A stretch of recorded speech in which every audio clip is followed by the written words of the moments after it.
The iPad Air was one of our favorite tablets of 2013, and its follow-up, the iPad Air 2, is even better. However, if you're an iPad Air user and happy, we don't really see too much point in updating just yet. This is for those that have never owned an iPad and those using older iPad hardware like the iPad 4 or iPad 2. iPad Air 2 Review, Design.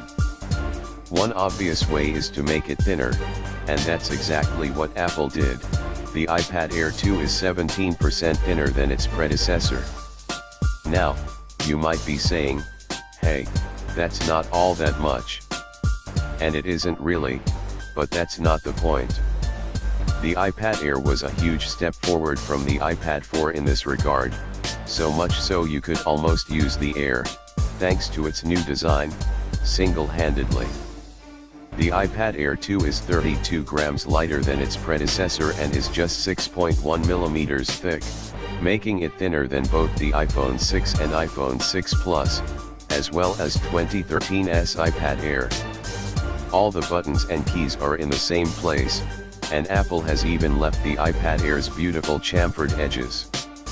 As noted above, the iPad Air 2's display is exactly the same size as its predecessor and the iPad 3 and iPad 4 before it at 9.7 inches.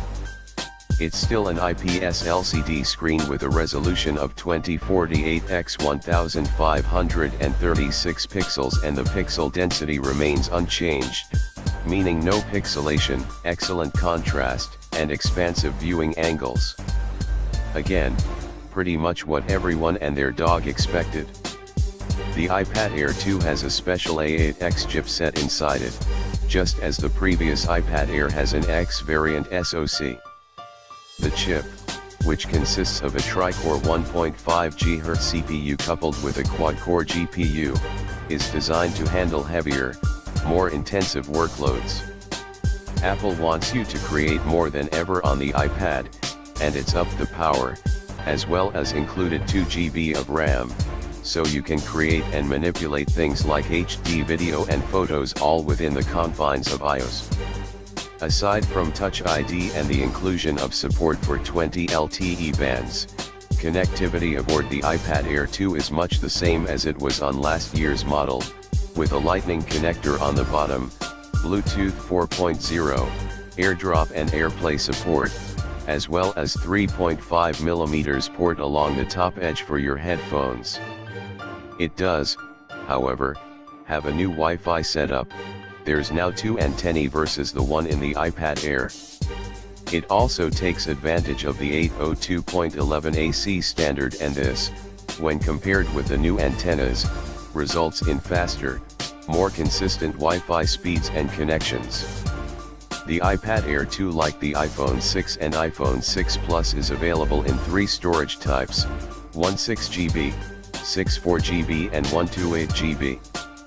Although it is worth noting that iOS 8 takes up 5GB of space, so should you go for the entry-level model you'll only have 1GB of space to play with, which isn't a great deal.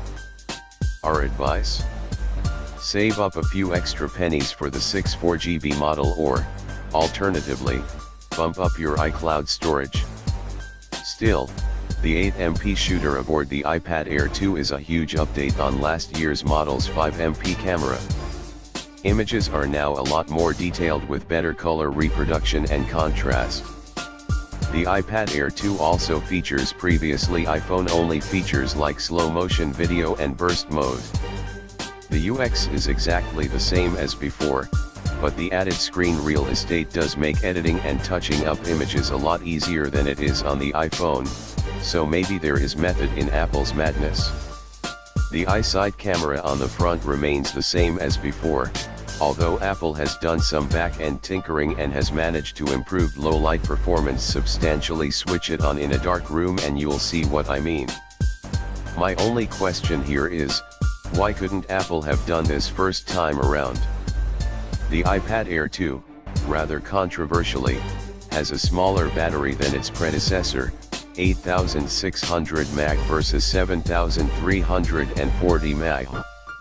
Now, Apple claims this makes no difference to the iPad Air 2's performance, claiming it is just as good and users will notice zero drop in battery life.